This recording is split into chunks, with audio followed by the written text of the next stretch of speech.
नमस्कार साथियों, स्वागत है आप सभी का द विद्यांजलि पर। मैं हूं जगदीश यादव। आप हैं हमारे साथ क्वांटम नंबर में अगले टॉपिक पर, जिसमें आज हम लोग पढ़ेंगे स्पिन क्वांटम नंबर।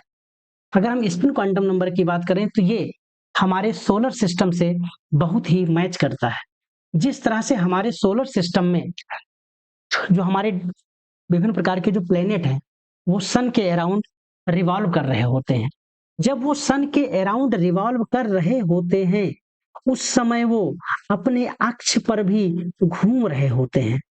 और जब वो अपने अक्ष पर घूम रहे होते हैं तो इनकी जो अक्षीय गति है इसको भी हम क्या कहते हैं? चक्रण। इसको हम क्या कहते हैं? स्पिन। ठीक इसी तरह से हमारे एटम में भी न्यूक्लियस के अराउंड जब हमारा इलेक्ट्रॉन घूम रहा होता है तो इलेक्ट्रॉन नाभिक के बाहर चारों तरफ तो घूम ही घूम रहा है, साथ ही साथ वो अपने अक्ष पर भी वो घूम रहा हो। और अक्ष के इस मोशन को हम क्या कहते हैं? स्पिन। अगर हम स्पिन की बात करें तो स्पिन की डायरेक्शन के हिसाब से ये दो प्रकार के होते हैं, एक क्लॉकवाइज स्पिन और एक एंटी क्लॉकवाइज स्पिन। क्लॉकवाइज का मतलब घड़ी की दिशा में, जिस तरह से घड़ी की सुई जैसे घूमती है ये क्लॉकवाइज स्पिन हुआ। अगर ये इस तरह से घूम रहा है तो ये एंटी क्लॉकवाइज स्पिन हुआ। अब इस स्पिन को रिप्रेजेंट करने के लिए हम जिस क्वांटम नंबर का यूज करते हैं उसे हम कहते हैं स्पिन क्वांटम नंबर। और स्पिन क्वांटम नंबर को हम स्मॉल एस से रिप्रेजेंट करते हैं, या आपको कुछ बुक्स में इस तरह से स्मॉल एम और उसके सबस्क्रिप्ट में आपको यस मिल जाएगा। इसकी वैल्यू दो होती है, एक होता है प्लस हाफ और दूसरा होता है माइनस हाफ। प्लस हाफ और माइनस हाफ, ये प्लस और माइनस इसके स्पिन की अपोजिट डायरेक्शन को दिखाता है। और मेरे दोस्त इस बात को आप हमेशा ध्यान रखें कि प्लस हाफ का मतलब क्लॉकवाइज होता है, नहीं, ऐसा नहीं है। प्लस हाफ का मतलब क्लॉकवाइज भी हो सकता है, एंटी क्लॉकवाइज भी हो सकता है, ये कोई स्पेशली डिफाइन नहीं है। बस इतना आप समझिए, अगर आपने क्लॉकवाइज को प्लस हाफ किया तो एंटी क्लॉकवाइज को माइनस हाफ, एंटी क्लॉकवाइज को आपने प्लस हाफ किया है तो यानी ये जो प्लस या माइनस हाफ है ये डायरेक्शन को ने बस इतना इंडिकेट कर रहा है कि दो इलेक्ट्रॉन अपोजिट स्पिन के होते हैं। अगर एक को आपने प्लस हाफ से दिखाया तो दूसरा माइनस हाफ से आपको दिखाना पड़ेगा। इसीलिए जो यस की वैल्यू आपको अक्सर लिखी मिलेगी वो प्लस माइनस हाफ लिखी मिलती है, क्योंकि मैं किसी इलेक्ट्रॉन को ये नहीं वैसे देखकर बता सकता हूँ कि ये क्लॉकवाइज है, ये एंटी क्लॉकवाइज है। क्लॉकवाइज के लिए हम प्लस हाफ ले, माइनस हाफ ले, ऐसा कुछ नहीं। तो अक्सर आपको ये प्लस माइनस हाफ ही लिखा मिलता है। तो इस तरह से हम लोगों ने जान लिया कि इस तरह से हम लोग इलेक्ट्रॉन की एनर्जी, उसकी सब एनर्जी और साथ ही साथ उसके ऑर्बिटल के कॉन्सेप्ट को समझते हुए अब हम लोग इलेक्ट्रॉन के एक्सिस के अराउंड जो स्पिन कर रहा है वहां तक की बात कर लिए। और इस तरह से हमने 4 क्वांटम नंबर को समझ लिया। अगर हम 4 क्वांटम नंबर को अच्छे से समझ लिए हैं तो मेरे दोस्त आगे की सारी बातों को आप पढ़िए और बहुत अच्छे से आप इसे समझ सकते हो। और समझते हुए हम आगे की ओर बढ़े। यहाँ पर जैसे हमने पता किया कि जो स्पिन है, स्पिन क्वांटम नंबर है, इसकी जो वैल्यू है वो क्या है? प्लस हाफ या फिर माइनस हाफ। यहां से हमको एक बात पता चल गई, क्या? कि एक ऑर्बिटल में दो इलेक्ट्रॉन रह सकते हैं, दो से ज्यादा इलेक्ट्रॉन नहीं रह सकते। ये कॉन्सेप्ट किसहां से आया? ये स्पिन क्वांटम नंबर ही बता रही है। एक ऑर्बिटल में दो इलेक्ट्रॉन रह सकते हैं, दो से ज्यादा नहीं रह सकते हैं। ये जो बात बताने वाली क्वांटम नंबर है ये आपका है स्पिन क्वांटम नंबर। और यहां से आप इन सारी चीजों को समझते हैं। और इस बात को समझते हुए जब हम इलेक्ट्रॉन की बात करें तो इलेक्ट्रॉन में केवल मास ही नहीं होता है, इलेक्ट्रॉन में केवल चार्ज ही नहीं होता है, इलेक्ट्रॉन के पास स्पिन एंगुलर मोमेंटम भी होता है। और ये स्पिन एंगुलर मोमेंटम बिल्कुल वैसे ही है जैसे कि हमने लास्ट लेक्चर में ऑर्बिटल एंगुलर मोमेंटम यानी आप एजीम्यूथल क्वांटम नंबर को पढ़ते समय आपने ऑर्बिटल एंगुलर मोमेंटम को पढ़ा था। ये बिल्कुल हूबहू वही है। अगर हूबहू वही है तो यहाँ पर आपको मिल गया ये ऑर्बिटल एंगुलर मोमेंटम का फार्मूला, आपने वहां पर पढ़ लिया था। ये आपका स्पिन एंगुलर मोमेंटम का फार्मूला है। ऑर्बिटल एंगुलर मोमेंटम में आपने जो फार्मूला पढ़ा था वो आपका फार्मूला था यल और यल प्लस 1। इसका क्या किया? अंडर रूट और फिर एच अपान 2 पाई बोर मैग्ने। समझ पा रहे हैं मेरी बात? इस तरह से वहां हम लोगों ने ऑर्बिटल एंगुलर मोमेंटम पढ़ा था। यहाँ पर हम स्पिन एंगुलर मोमेंटम पढ़ेंगे। यहाँ पर हम ये यस की वैल्यू प्लस हाफ, या इस तरह से आप ये बात करेंगे, टोटल स्पिन की बात करेंगे, या नंबर ऑफ अनपेयर इलेक्ट्रॉन के अकॉर्डिंग आप स्पिन एंगुलर मोमेंटम बताएंगे। ये सारी चीजें आप बताएंगे। आगे एक कॉन्सेप्ट और पढ़ेंगे आप, Hund rule, Hund rule of maximum multiplicity. इसको हम लोग वहां डिटेल में पढ़ेंगे आगे के लेक्चर्स में। तो मेरे दोस्तों, आप इन सारी बातों के थ्रू आप ये जान चुके हैं कि स्पिन क्वांटम नंबर क्या है और इससे आप क्या समझते हैं। जब हम स्पिन की बात करते हैं, जब हम अपोजिट स्पिन की बात करते हैं, तो जब एक ऑर्बिटल में 2 इलेक्ट्रॉन आप अपोजिट स्पिन में रखते हैं, जिसको आप ऐसे लिखते हो, या आप हो सकता है कि आप ऐसे और ऐसे रिप्रेजेंट करो, ये आपका एंटी पैरेलल स्पिन है। और अगर आप इस तरह से दिखाते हैं तो ये आपका पैरेलल स्पिन है। समझ गए मेरे दोस्त? इस तरह से इसका रिप्रेजेंटेशन किया जाता है। अगर इसको हम बाई फिगर देखें तो आप देख रहे हो कि इलेक्ट्रॉन कैसे अपने एक्सिस के थ्रू एक इस डायरेक्शन में घूम रहा है तो दूसरा अपोजिट डायरेक्शन में। जैसे आप इन सारी बातों को समझ लेते हैं, तुरंत आपके मन में एक क्वेश्चन और अराइज होता है according to electrostatic force. Electrostatic force का मतलब चार्ज की वजह से जो फोर्स लगता है। और अगर आप चार्ज की वजह से फोर्स की बात करें तो एक ऑर्बिटल में आपने 2 इलेक्ट्रॉन रखा है और दोनों इलेक्ट्रॉनों पर सेम चार्ज, जो कि निगेटिव चार्ज है, अगर ये निगेटिव चार्ज है, अगर ये सेम चार्ज है, तो हम इस इलेक्ट्रोस्टैटिक रिपल्सन फोर्स को अगर हम कंसीडर करें तो मेरे दोस्त आपको पता है कि सेम चार्ज रिपल्सन करेंगे। अगर वो रिपल्सन करेंगे तो 2 इलेक्ट्रॉन एक साथ नहीं रह पाएंगे, 2 इलेक्ट्रॉन एक साथ नहीं रह पाएंगे।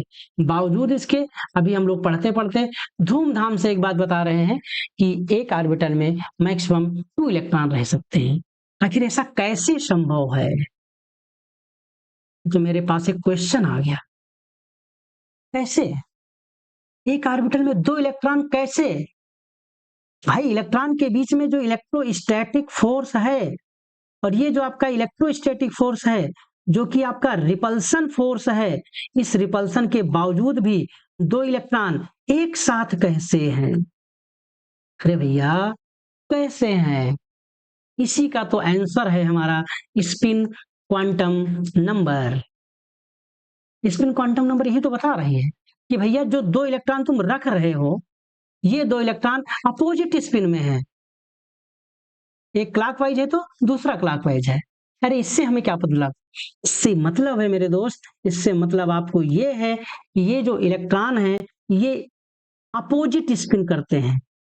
और अपोजिट स्पिन का मतलब ये है, क्योंकि आपने पढ़ा होगा मैग्नेटिक इफेक्ट ऑफ करंट, और मैग्नेटिक इफेक्ट ऑफ करंट में हमने Fleming's rule, right hand rule, left hand rule, ऐसा कुछ करके आपने पढ़ा होगा। वहां पर आपने पढ़ा होगा कि जब कोई चार्ज पार्टिकल मूव करता है, ध्यान दें, जब कोई चार्ज पार्टिकल मूव करता है तो वो मैग्नेटिक फील्ड जनरेट करता है। यानी आपका जो इलेक्ट्रॉन है वो अपने एक्सिस पर स्पिन कर रहा है, तो स्पिन की वजह से भी मैग्नेटिक फील्ड लाइन जनरेट होंगी। और ये जो मैग्नेटिक फील्ड है, ये जो मैग्नेटिक फील्ड लाइन है, चुंबकीय बल रेखाएं हैं, चुंबकीय क्षेत्र की जो रेखाएं हैं, इनकी स्पिन अपोजिट है, तो मैग्नेटिक फील्ड लाइन भी अपोजिट होंगी। अपोजिट होने का मतलब अगर एक इलेक्ट्रॉन की वजह से नॉर्थ, तो उसी साइड में दूसरी की वजह से साउथ, यानी अपोजिट पोल जनरेट होंगे।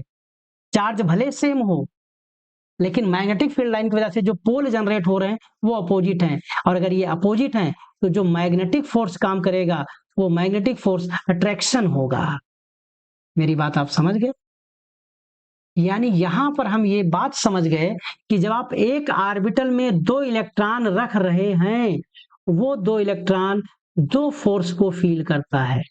और वो जो दोनों फोर्स हैं, एक आपका इलेक्ट्रोस्टैटिक फोर्स है जो कि रिपल्सन है, दूसरा आपका है मैग्नेटिक फोर्स जो कि आपका अट्रैक्शन है। अब आपको क्या कहने की जरूरत है? इन दोनों में कौन डोमिनेट कर रहा है? कौन डोमिनेट कर रहा है? मैग्नेटिक फोर्स जो कि अट्रैक्शन है, या इलेक्ट्रोस्टैटिक फोर्स जो कि रिपल्सन है? कौन डोमिनेट कर रहा है? अगर 2 इलेक्ट्रॉन एक साथ रह रहे हैं, इसका मतलब इसमें अट्रैक्शन है, और अट्रैक्शन का मतलब magnetic force dominant over electrostatic force. और यही कारण है मेरे दोस्त कि एक ऑर्बिटल में 2 इलेक्ट्रॉन आराम से रहते हैं। इसका और भी बहुत सारा एक्सप्लेनेशन है, बट आपके सिलेबस के अकॉर्डिंग इतने से आपका काम बहुत धूमधाम से चल जाएगा, आपका कॉन्सेप्ट भी क्लियर हो जाएगा।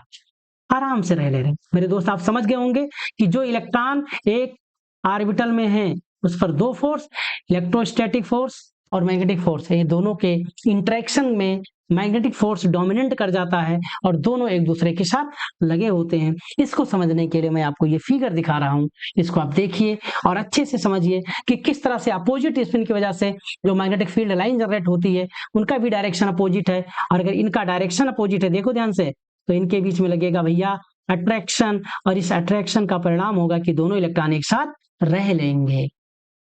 इस तरह से हम लोगों ने 4 क्वांटम नंबर पढ़ लिया, और 4 क्वांटम नंबर जब हमने पढ़ लिया तो 4 क्वांटम नंबर में principal quantum number, azimuthal quantum number, magnetic quantum number और स्पिन क्वांटम नंबर।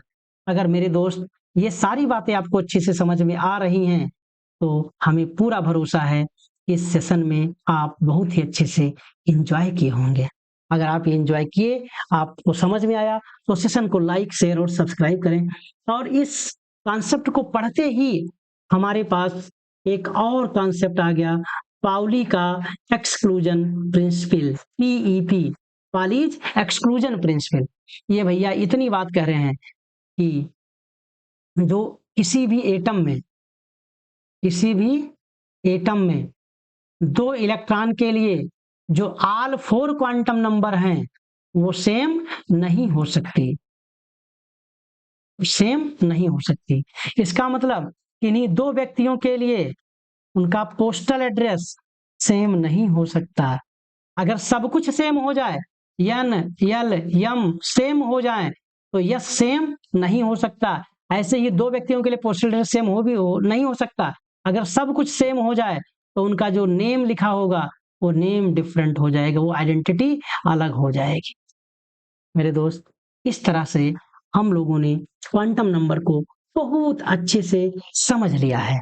अगर ये हम समझ लिए हैं और क्वांटम नंबर को समझते समझते हमारे मन में एक और समानता दिखती है, उसकी बात करें, वो समानता ऐसे है कि जैसे हम आपस में बात करें, हम लोग कहाँ रहते हैं, किसी मोहल्ले में रहते हैं, किसी गांव में रहते हैं। गांव में क्या होते हैं, घर होते हैं। घर में क्या होते हैं, कमरे होते हैं। कमरों में क्या होता है, लोग रहते हैं। और उस लोग का मतलब इलेक्ट्रॉन कह लो, लोग का मतलब सीट नंबर कह लो, लोग का मतलब आप गेस्ट की बात करो। समझ गए?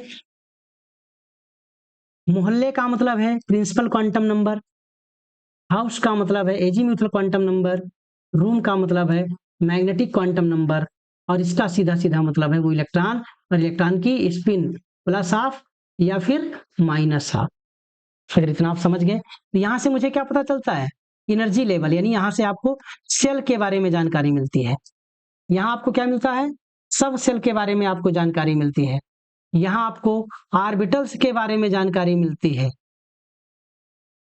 और यहाँ इलेक्ट्रॉन की स्पिन के बारे में जानकारी मिलती है, प्लस हाफ और माइनस हाफ। अगर एक क्लॉकवाइज है तो दूसरा एंटी क्लॉकवाइज होगा। समझ गए मेरे दोस्त?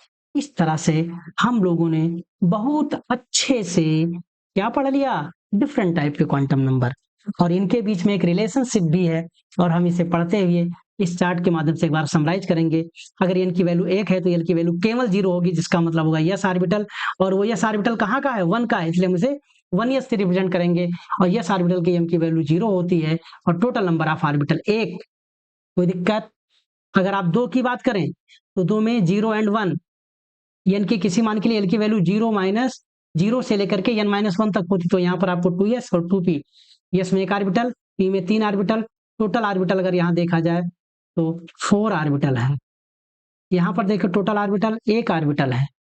ठीक इसी तरह से 3 में एल की वैल्यू 0, 1, 2, यानी यस, पी और डी थर्ड सेल के हैं, इनके लिए आपने एम की वैल्यू निकाली 1, 3 और 5। यहाँ से आपने इसको कैलकुलेट किया, टोटल कितने वैल्यू मिली, 9, यानी यहाँ पर 9 ऑर्बिटल्स हैं। ऐसे इसकी बात करोगे, यहाँ से कैलकुलेट करते हैं, यहाँ पर आपको कितने मिल जाएंगे, 16 ऑर्बिटल्स हैं।